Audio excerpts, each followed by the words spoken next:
Kadang-kadang banyak orang dendam, banyak orang benci, orang luka batin ibarat dia minum racun tapi mau orang lain mati. Tidak bisa Bapak Ibu. Siapa yang minum racun, dia yang mati.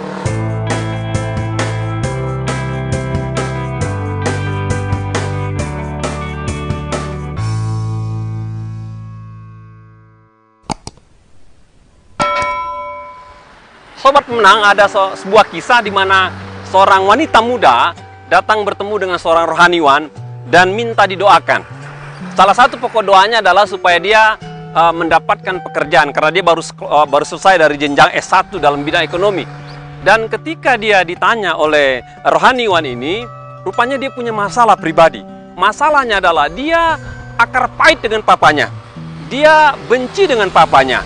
Lalu rohaniwan katakan, mengapa engkau benci akar pahit dengan papamu? Karena katanya papanya tinggalkan dia dari dia masih usia 2-3 tahun dengan mamanya.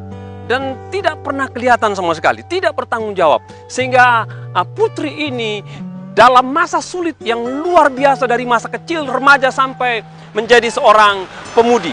Bapak Ibu, dalam masa-masa itu dia bertekad untuk benci, dendam, dan tidak akan mengampuni papanya.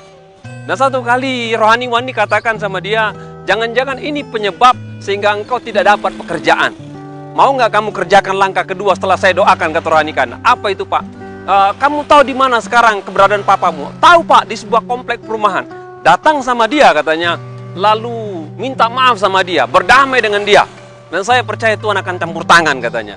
Namun wanita ini katakan, saya tidak mau karena Pak terlalu sakit masa lalu saya, terlalu pahit rasanya Pak.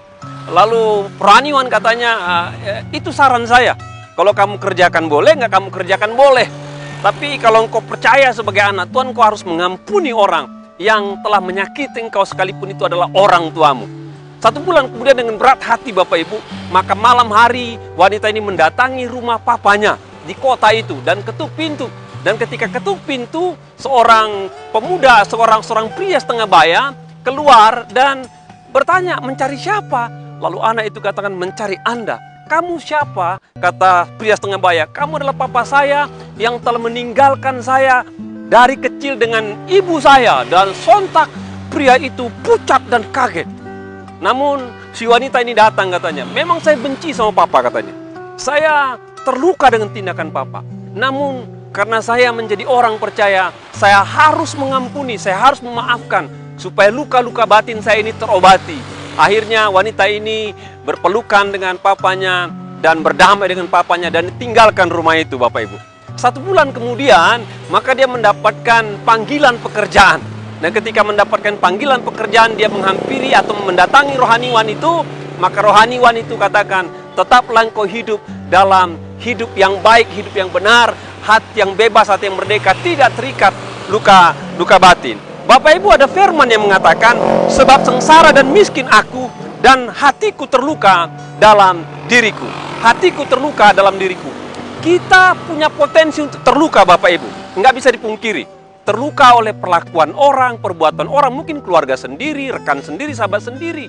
Namun ingatlah, luka batin itu tidak menolong saudara. Itu malah menghancurkan hidupmu. Kadang-kadang banyak orang dendam, banyak orang benci, orang luka batin ibarat dia minum racun tapi mau orang lain mati. Tidak bisa Bapak Ibu. Siapa yang minum racun, dia yang mati. Oleh sebab itu sebagai orang percaya, kalau saudara ingin menikmati kehidupan ke depan, maka atasi luka batinmu. Datang pada Tuhan. Minta ampun pada Tuhan. Beritahukan apa yang menjadi masalahmu. Dan kalau bisa langkah kedua, datangi orang-orang yang bermasalah dengan kau di masa lalu, supaya luka batinmu itu terobati. Dan saya percaya kehidupan akan semakin membaik. Hati-hati dengan luka batin. Itu bukan menolong kau, menenggelamkan engkau. Atasi luka batin, maka itu akan membangkitkan engkau. Tuhan akan memberkati kita semua.